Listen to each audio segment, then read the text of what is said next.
ನಿಮಗೆಲ್ಲ ನನ್ನ नमस्कारಗಳು। मैं कर्नाटका में बहुत बार आया हूं और कभी कभी समय अभाव से एयरपोर्ट पर ही इस प्रकार से छोटा कार्यक्रम करके आगे निकल जाता था। एयरपोर्ट पर भी कई बार कार्यक्रम किए हैं, लेकिन इतना बड़ा कार्यक्रम एयरपोर्ट पर यह पहली बार हुआ है। और मैं देख रहा हूं आज बेंगलुरु की धरती से केसरिया सूरज उगा है।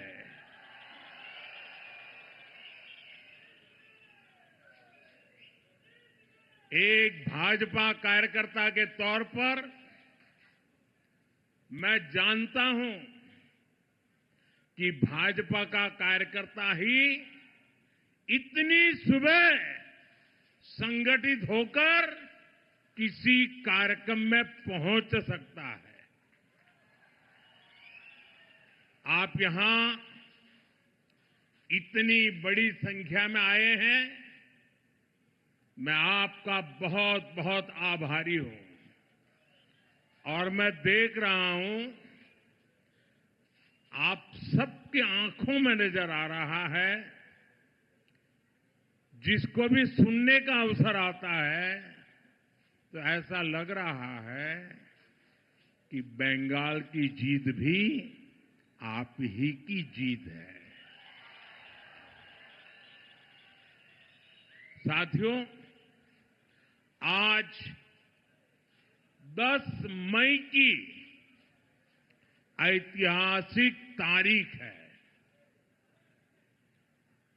1857 में 1857 में आज के ही दिन स्वतंत्रता संग्राम की पहली चिंगारी फूटी थी। समय के साथ ये चिंगारी एक बड़ी ज्वाला में बदल गई, जिसने गुलामी की बेड़ियों को जलाकर भस्म कर दिया। शौर्य और सामर्थ्य की ये विरासत, ये हमारी बहुत बड़ी ताकत है। इसी प्रेरणा से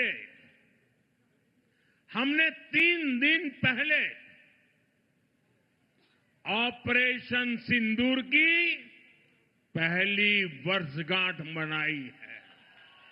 और कल सुबह 11 तारीख को मैं गुजरात के सोमनाथ में रहूंगा। वहां सोमनाथ मंदिर के पुनर्निर्माण के 75 वर्षों का उत्सव मनाया जाएगा। आत्मनिर्भर भारत के लिए, विकसित भारत के लिए ऐसे ऐतिहासिक अवसर हमें नई ऊर्जा से भरते हैं। मैं आज आपके बीच बेंगलुरु की इस धरती से माता अन्नम्मा, उन्हें श्रद्धापूर्वक नमन करता हूं। मैं नाड़ प्रभु केम्पे गौड़ा जी को भी प्रणाम करता हूं। साथियों, आज मैं ऐसे समय में बेंगलुरु आया हूं जब देश में चुनाव परिणामों पर चर्चा चल रही है। पुडुचेरी में लगातार दूसरी बार एनडीए की सरकार बनना असम में लगातार तीसरी बार एनडीए की सरकार बनना, बंगाल में पहली बार बीजेपी को इतना बड़ा आशीर्वाद मिलना और अभी अभी 2 सप्ताह पहले गुजरात के पंचायत और निकाय चुनावों में इतना भारी विजय हुआ कि गुजरात बीजेपी ने पुराने सारे रिकॉर्ड तोड़ दिए। साथियों, ये सब नया इतिहास रचने वाली घटनाएं हैं। साथियों, ये चुनाव परिणाम भारत की राजनीतिक दशा दिशा के लिए महत्वपूर्ण है। ये भारत के नौजवानों, महिलाओं, किसानों, गरीबों और मिडिल क्लास हर वर्ग का मूड दर्शाता है। इन परिणामों का एक बहुत बड़ा मैसेज ये भी है कि अस्थिरता में घिरी इस दुनिया में भारत की जनता स्थिरता का मंत्र दे रही है। भारत की जनता कह रही है कि हमें स्पीड चाहिए, हमें स्कैम नहीं, सॉल्यूशंस चाहिए, हमें राष्ट्र नीति वाली राजनीति चाहिए। साथियों, आज पूरा का पूरा देश भाजपा की राष्ट्र नीति के साथ कदम से कदम मिलाकर चल रहा है और कर्नाटका तो हमेशा से ही बीजेपी के लिए ऊर्जा का केंद्र रहा है। जब बीजेपी उतनी बड़ी पार्टी नहीं थी, तब भी कर्नाटका ने बीजेपी को एक बड़ी शक्ति बनाया था। आज आंध्रा में एनडीए सरकार है। अगर लोकसभा सदस्यों के हिसाब से देखें तो कर्नाटका में बीजेपी नंबर 1 है। तेलंगाना में बीजेपी नंबर 2 है। पुडुचेरी में बीजेपी एनडीए की लगातार दूसरी बार सरकार बन रही है। आपको याद होगा, सिर्फ 10 साल पहले, यानी पिछले एक चुनाव के पहले, बंगाल में हमारे सिर्फ 3 एमएलए थे। यानी एक चुनाव के पहले, 10 साल पहले जो चुनाव हुआ था, सिर्फ 3 एमएलए। आज वहां 200 से भी अधिक विधायकों के साथ भारतीय जनता पार्टी की सरकार है। अभी केरलम में भी हम 1 से 3 एमएलए तक पहुंच गए हैं और जब 3 पहुंच जाते हैं ना, तो वो दिन दूर नहीं जब केरलम में भी बीजेपी एनडीए की संख्या 3 से बढ़कर बहुमत के आंकड़े को पार कर जाएगी।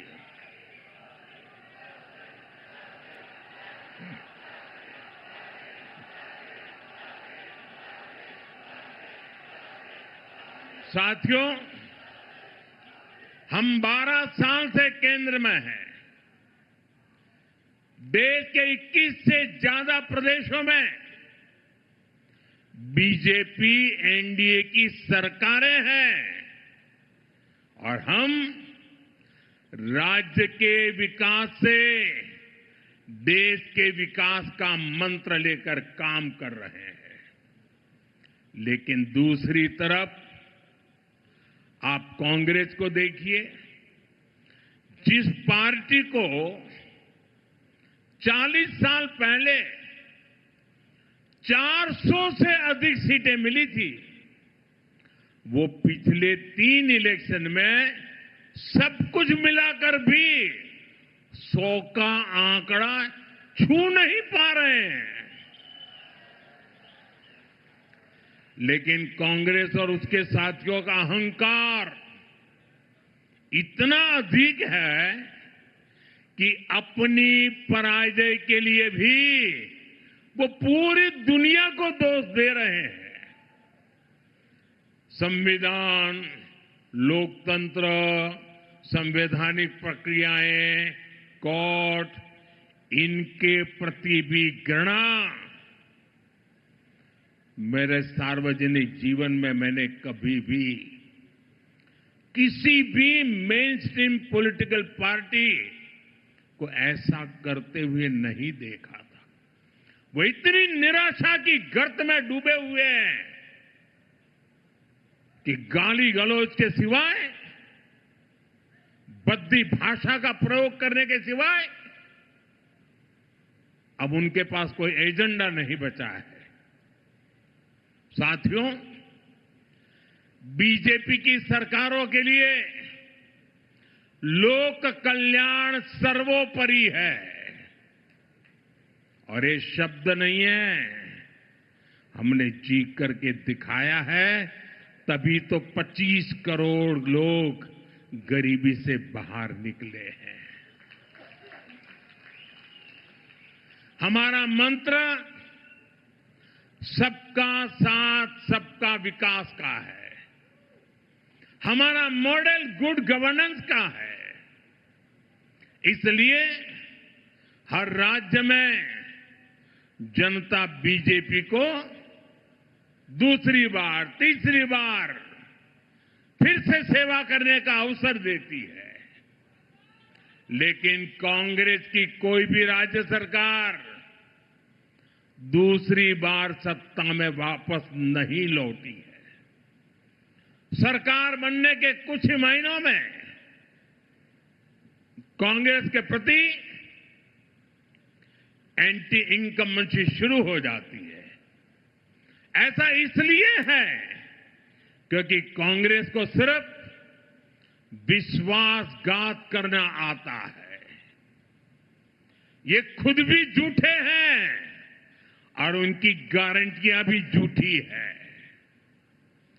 कांग्रेस की सत्ता की किताब में गवर्नेंस का चैप्टर तो है ही नहीं है। यहां कर्नाटका में भी पिछले 3 साल से हम यही देख रहे हैं। जनता की समस्याएं सुलझाने के बजाय यहां की सरकार का ज्यादातर समय आपस के झगड़े सुलझाने में लग रहा है। ये तय नहीं हो पाता है कि मुख्यमंत्री कितने दिन रहेंगे। ये तय नहीं हो पाता कि दूसरे को मौका मिलेगा कि नहीं मिलेगा, लटकाए रखा है। इतना ही नहीं, ये मैं देख रहा हूं इनकी इकोसिस्टम तमिलनाडु में प्रक्रिया चल रही थी और इनकी इकोसिस्टम दिल्ली में बैठे बैठे देश को गुमराह करते थे कि देखो 4 तारीख को नतीजे आ गए, 5 हो गई, 6 हो गई, 7 हो गई, 8 हो गई, तमिलनाडु में सरकार नहीं बन रही है। अरे भाई, केरल में तो पूर्ण बहुमत है, वहां तो बना लो। ये इकोसिस्टम केरल के लिए चुप है, नेता नहीं तर्क पा रहे। 2.5 साल की फॉर्मूला करे कि 1-1 साल के 5 मुख्यमंत्री की फॉर्मूला करे, अभी तक उनको नतीजा हाथ नहीं लग रहा है। और अपने पार्टी के नेताओं को भी वादे करना और फिर पीठ में छुरा भोंकना। छत्तीसगढ़ में वही किया, राजस्थान में वही किया, कर्नाटका में अभी भी वो खेल चल रहा है। अब केरला की बारी है। साथियों, हिमाचल में तो कांग्रेस सरकार के हालत सुनकर के आप हैरान हो जाओगे। ये इनकी इकोसिस्टम है, मीडिया वाले बाहर बात आने नहीं देते। हिमाचल की हालत ये है, वे सरकारी कर्मचारियों को उनकी सैलरी तक नहीं दे पा रहे हैं। इधर तेलंगाना में क्या हाल है? किसानों को आत्महत्या के लिए मजबूर होना पड़ रहा है। यानी कांग्रेस जहां पर भी है, वहां या तो शाही दरबार की खातिरदारी में खजाने की लूट हो रही है या लूटे हुए पैसों के लिए झगड़ा हो रहा है। साथियों, कांग्रेस की पहचान आज एक परजीवी पार्टी की बन गई है और इसलिए वो पहला मौका मिलते ही अपने साथियों के साथ भी विश्वासघात करती है। और इसलिए ही कहा जाता है कि कोई ऐसा सगा नहीं जिसे कांग्रेस ने ठगा नहीं। अभी तमिलनाडु में ही देखिए, 25-30 साल से कांग्रेस का डीएमके के साथ घनिष्ठ संबंध था। डीएमके के साथ गठबंधन ने कितनी ही बार कांग्रेस को संकटों से बाहर निकाला और 2014 के पहले 10 साल उनकी जो सरकार थी वो भी डीएमके के कारण टिकी थी। लेकिन क्या हुआ?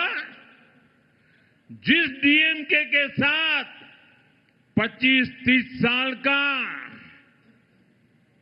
जीने मरने का नाता था, हर पल जो डीएमके कांग्रेस की भलाई के लिए काम करती थी, लेकिन जैसे ही सत्ता का खेल कहीं और मुड़ गया तो सत्ता के लालच में सत्ता भूखी कांग्रेस ने पहला मौका मिलते ही डीएमके की पीठ में छुरा भोंक दिया।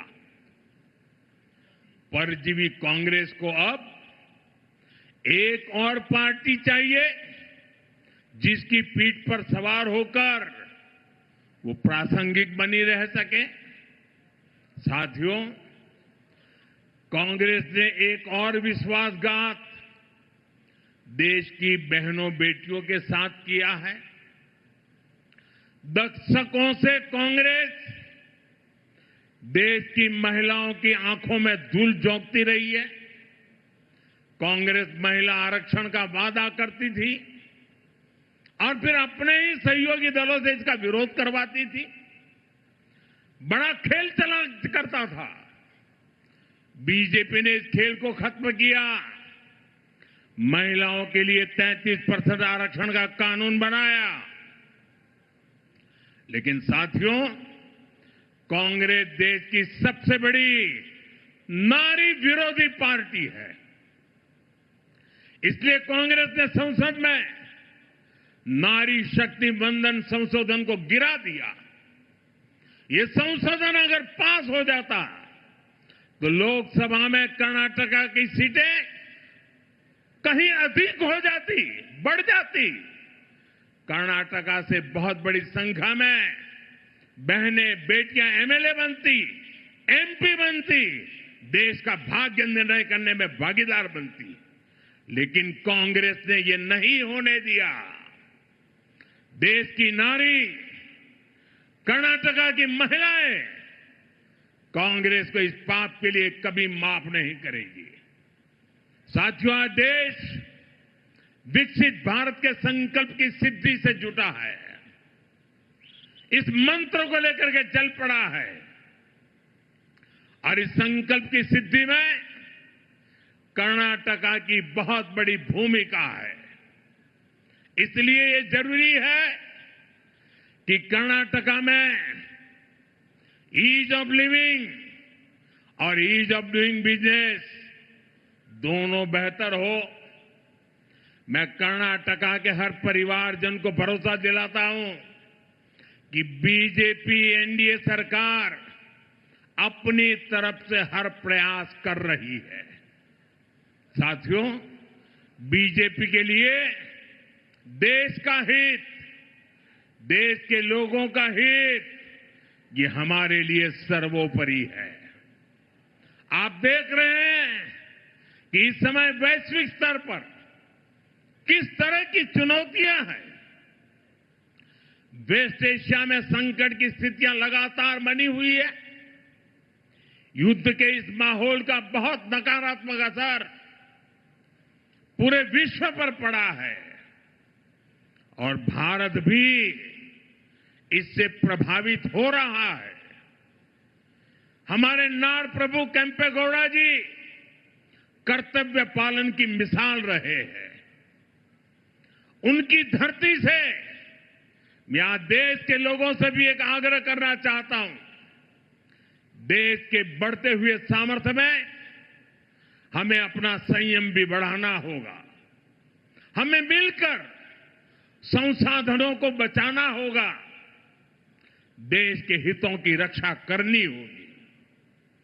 जिस तरह कोरोना काल में हमने संकटों का मिलकर सामना किया था, वैसे ही देशभक्ति की भावना से हमें फिर एक बार भारत को इन वैश्विक संकटों से निकालने के लिए एक साथ खड़ा होना ही होगा।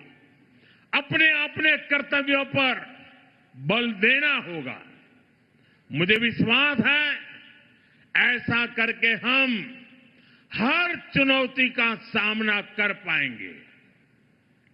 एक बार फिर यहां इतनी बड़ी संख्या में आने के लिए और सुबह सुबह आने के लिए और ये केसरिया सूरज उगाने के लिए मैं आपका बहुत बहुत आभारी हूं। यहां कुछ बच्चे बढ़िया बढ़िया चित्र बना के ले आए हैं। जरा हमारे एसपी जी के लोग ये चित्र ले लें इन बच्चों से।